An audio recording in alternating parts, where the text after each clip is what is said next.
Orizaba, the highest peak in Mexico. There it is.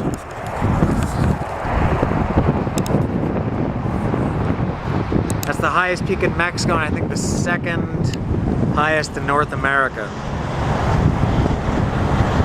Not much to say. But there it is.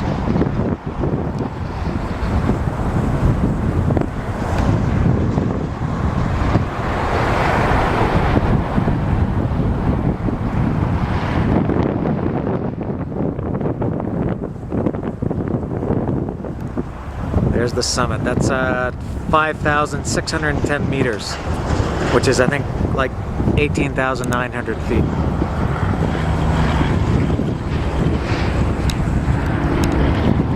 And here's the view around. And of course it's windy.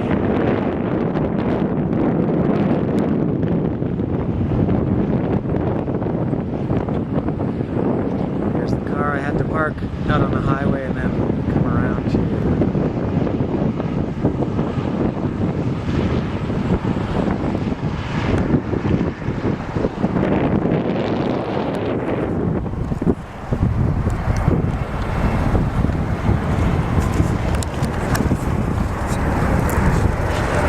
So that's Pico.